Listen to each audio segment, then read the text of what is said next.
So, today I learned something about myself. It wasn't pretty.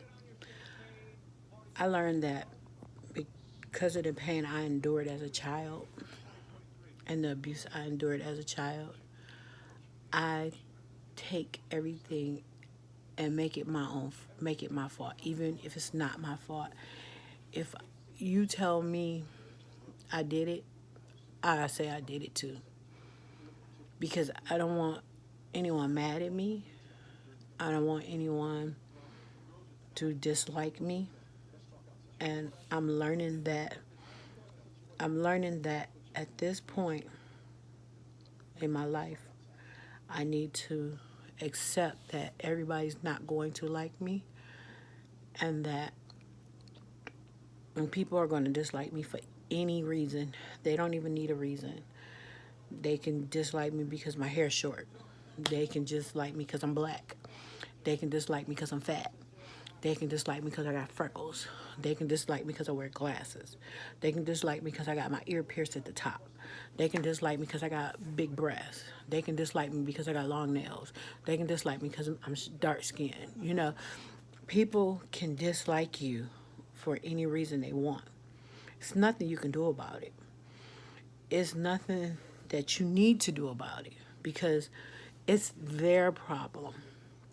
And people love to project their problems onto you so that they can make you feel like you're less than because they feel less than.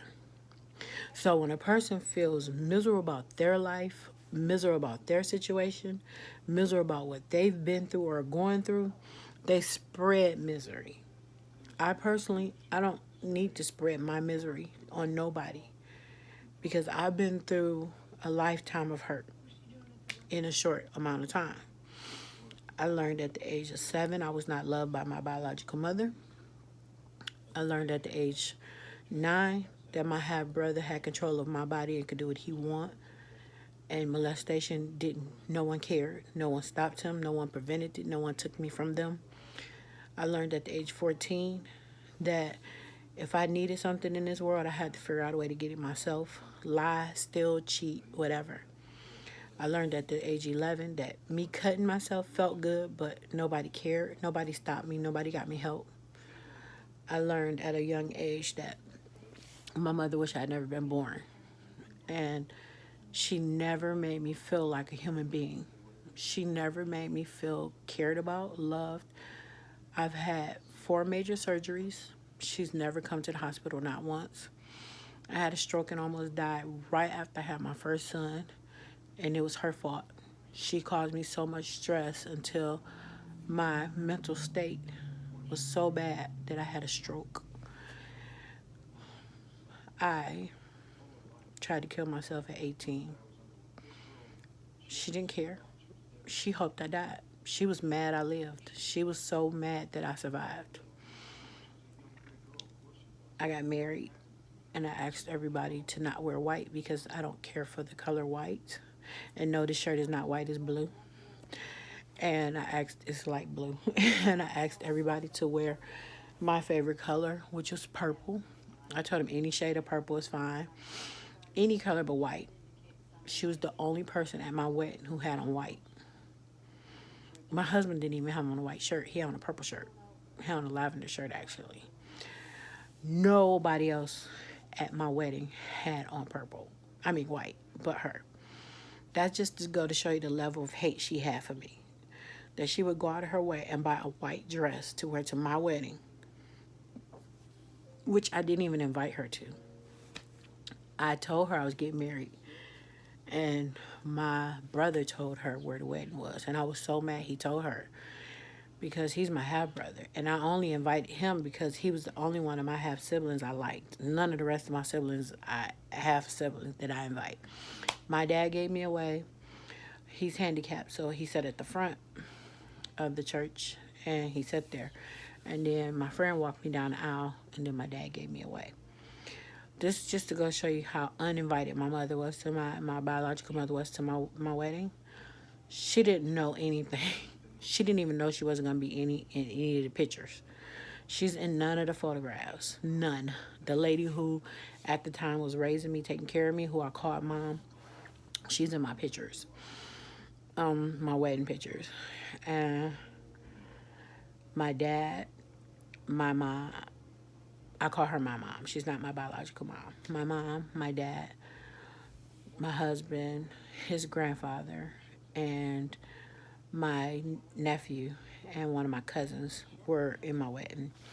The only time I let my nephew be in my wedding, and I know some people, you have to really understand how deep abuse is. How, when you're abused, some things, I don't want to crap. Some things you try to say it's not somebody else's fault. So in this instance, I didn't want to blame my nephew, my my half brother who raped me. I didn't invite him to my wedding, but I asked could his son be in my wedding because he was a child. He had nothing to do with my brother molesting me. And I didn't want to punish a child for what an adult did. I didn't want my mother at my wedding either because I blamed her for all my pain and misery. Because I got raped by a woman, I blame her for that. Because has she protected me? Has she loved me? Has she cared for me? Has she looked for me when I run away? Has she gotten me out of the system? Well, I wasn't actually in the system, but out of the girl's home. Has she done anything that a mother should have done? I wouldn't have been going through all the stuff I went through. And I know that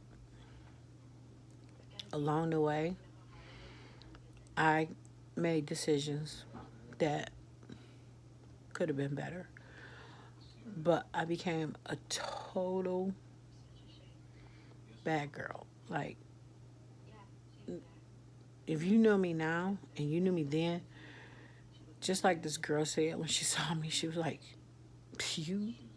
you've changed? Because the last time she saw me, I was out in the middle of the street with chains and a gun fighting. But I changed my life because I needed to. And I had to. So I made the changes that I needed to and I felt was necessary for my growth and for me to survive in this world. But she didn't understand. And a lot of people didn't understand. I lost a lot of friends when I left the gang life. And for a long time I was hiding because I didn't want them to find me because I was scared they would hurt me. I was scared they might try to kill me. I was scared that they might, I didn't know what they may do. So for the longest time I was just like in hiding basically. Nobody had my phone numbers. Nobody had any way to get in touch with me. And it just was what it was. So I just want to say, don't give up on yourself. Because had I give up, I wouldn't be here now telling y'all some of the stuff that happened to me. And it's a lot. I could talk for hours telling you the stuff that has happened to me. So it gets hard, but you don't walk away from it. When it gets hard, you fight harder to make it feel better. You struggle. You get through it the best way you can. You do what you have to do to get through what's going on. And you have to find a confidant. You have to find somebody who you can trust, somebody who you can talk to, somebody who you can tell, somebody who you know will keep your secrets, somebody who you know that if it's to the point where the police need to be involved, they're going to have your back and the police are going to be involved. And I'm going to tell you something that most people don't know. If you have somewhere to live and foster care comes along, you don't have to go to foster care. You can tell them, I have an adult I can live with. I have someone who, although not related to me, is willing to let me live with them for free. And they can do that. It's not a problem.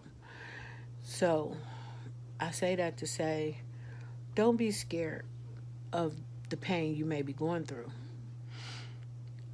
Be scared not to finish it. Do that make sense?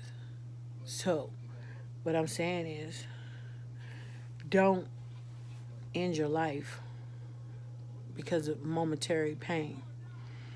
Because had I ended my life because of the momentary pain, butterfly would have never been born.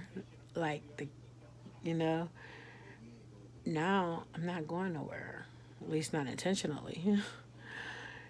And I love y'all. Thanks for watching my video. I know it's kind of long, kind of drug out, not a lot of laughing, but it's the real deal, Holyfield. And there's much more to come. So I didn't cry. I made it through. I'm sleepy, and I hope none of y'all cried. And if you felt sorry for me, don't. It's it's sympathy and empathy. Look them up. You can have sympathy for a person, or you can have empathy for a person. But I don't want y'all to cry when I make videos, and I want y'all to know that my life is a lot better. And even though I still have a lot of pain in my heart and in my brain, I do see a therapist. I am getting help. And I had a very wonderful grandmother in my life who taught me to smile, even though I hated smiling. And things that happened to me, they happened to get me to where I am now. And I don't say that I'm destined for greatness, but I do say that I'm destined to make a change. Even if the change has to start with me, I'm destined to make a change. So I hope you guys go on this journey with me. I'll try to keep my posts 10 minutes or under. This one is a little longer, but I'll try to keep them under 10 minutes, especially some of the ones that's going to be really hard to deal with and hear about, some of the actual abuse. But I love y'all. Thanks for watching. Bye.